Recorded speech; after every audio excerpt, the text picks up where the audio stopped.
Right, we are going to do something we rarely do at the start of these videos. I am going to plug some other promotional things. Because sometimes I get people going to me saying, Simon, I can't find ups and downs of this. I can't find ups and downs for that. On Saturday, SmackDown Ups and Downs goes live. And as you now know, after that, Rampage Ups and Downs goes live. If you want to be the best Ups and Downs fan ever, you can watch them all. And I know when you do, every time you click, makes me feel warm and fuzzy in my downtown. But now that is out the way, let us go on to more pressing matters, which is taking this, the finger of power, and giving the good bits up and the bad bits are down for the latest episode of All Elite Wrestling's Rampage. And you already know if you think it's good or bad, and now you want to know if I think it's good or bad.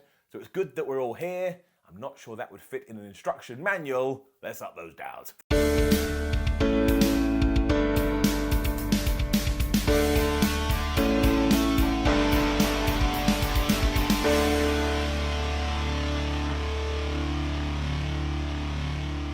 The first match on Dynamite was the Death Triangle taking on Marq Quen, the Butcher and the Blade. Now, recently Tony Khan came out and said, actually, I got Trios championships made a long time ago, and is this just not the best example of why we need those championships soon? All of these six-mans are absolutely nuts. It's also been a great time for the Butcher and the Blade recently because not only have they posted record profits recently, maybe, I don't know how their shop is doing, but Chris Jericho also said, you know what, I'm going to make them my sports entertainers of the week. And that really made me laugh.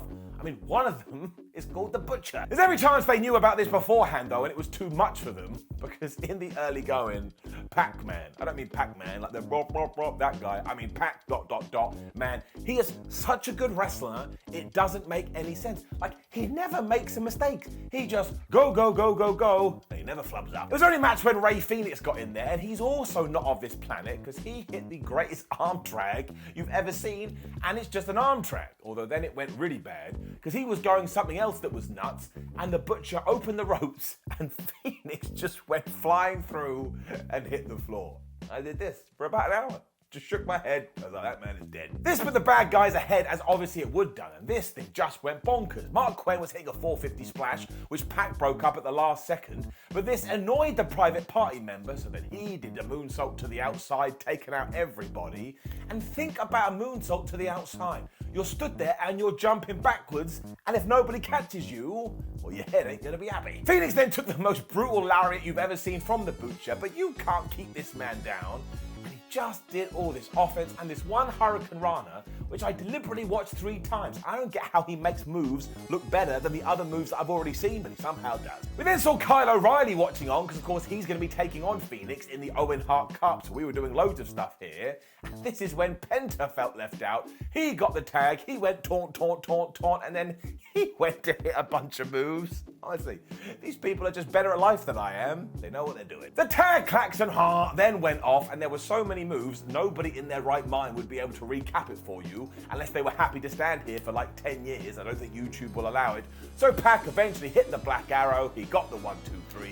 Make sure you watch this, it will light up your existence, and I'm giving it up. There was always going to be something happening afterwards, and it was House of Black deciding they'd play a little bit of peekaboo.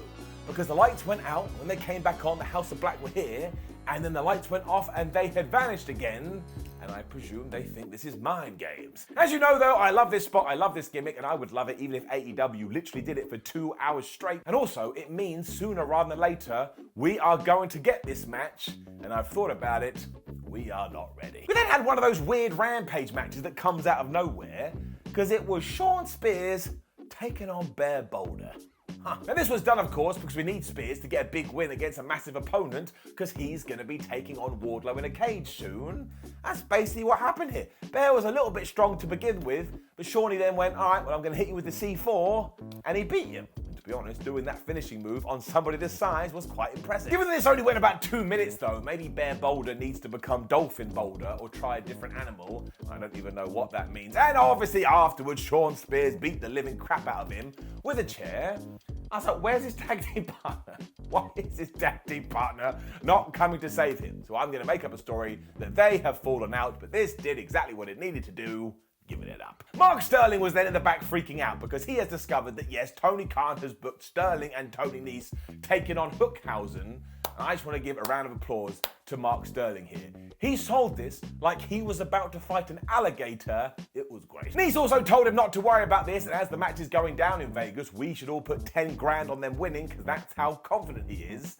And this whole thing has come out of nowhere, but flub me do I like it. Ruby Soho versus Riho was next in the Owen Hart Cup, and I'm gonna be a massive super geek here, so let's, get in the super geek pose. I wanted the other person to win. Now this was mostly sparked forward because when Soho was making her way to the ring, Riho put her fingers in her ears because she didn't want to hear her music, and that made me laugh. And when the bell went ding ding ding, these two went crazy because they were reversing Northern Light suplexes into power bombs and then power bombs into double foot stomps. And that doesn't make any sense. That's like 2 + 2 = potato. Also went really bad for Ruby because at one point she was going for one of these and she tweaked her knee, and Riho saw that a mile away and she instantly applied a leg lock. She thought the answers was in that knee. It failed, so she did some more suplexes, and then we just got all these good looking moves when once again they were tussling on the top. Now I want to be that guy, but somebody may have called this a few weeks ago and said, I can see what wrestling is doing here.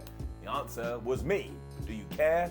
No. Riho just shoved Ruby off there though and then hit this crossbody, although Ruby Soho rolled through that and she went for a near fall. But then Riho was back to her feet and she hit a crucifix bomb, but she could not keep this person down.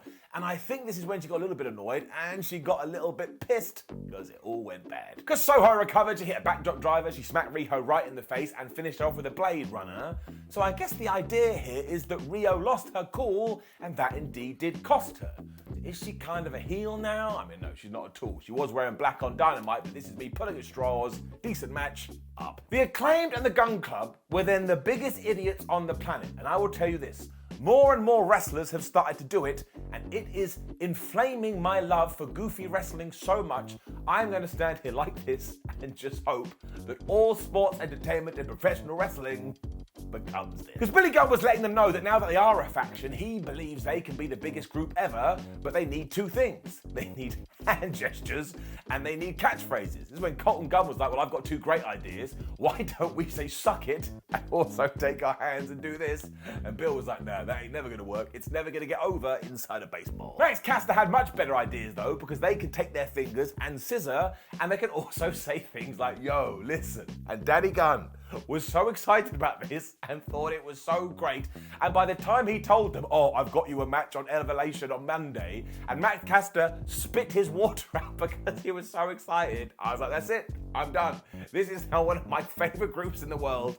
And all it took was a 2-minute segment when they were absolute morons. So I'm giving it an up, and if they ever see this, I want them to know I love you. And this is when things did get a little bit weird, so I'm just gonna recount it for you. The baddies came out to discover that Shida is no longer in the Owen Hart tournament, so said, well, we've got Red Velvet here, she's meant to be facing Shida, so I guess she just goes through to the next round. Tony Schiavone, who was in there with them, said, actually, no, that's not what's gonna happen. Chris Statlander is taking her place, and Chris came out and said, hey, I'm here, everybody. And everybody started to melt down, especially on the internet, because Shida tweeted out, well, I don't really know what's going on because I'm not injured and I'm resting right now in Japan. And look, this is probably all just one big work. I have no idea what the deal is. I don't want to start doing rumors. I don't want to start doing murmurs. Jade Cargill was also very funny here because Mark Sterling was behind her and he was in all his injury gear. She's like, what the hell happened to you? So I did think this was entertaining.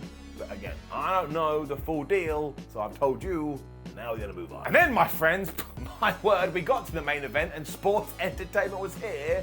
Jericho probably losing his mind. Because it was Frankie Kazarian versus Scorpio Sky for the TNT title, and whatever AEW did want to do before they did the other thing, I now think they've gone back to doing just that.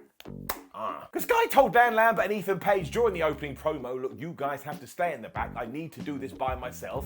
And we saw Ty Conte and Sammy Guevara in the audience watching on like, haha, we're better than you. We then got to the wrestling and it was great. Not just because these 2 guys are superb at professional wrestling, but also because we have a bunch of story here. I mean, Scorpio Sky and Frankie Kazarian were in SCU for ages, and not only were they playing off that in the ring, but the commentators kept reminding us it was all the little bit of reeling you needed. It was also this amazing counter counter where Kazarian went for a springboard, but Scorpio Sky caught him. He was going to go for the TKO, but then Kaz reversed that, and then he was going for the chicken win, and Scorp stopped that by giving him a chin breaker.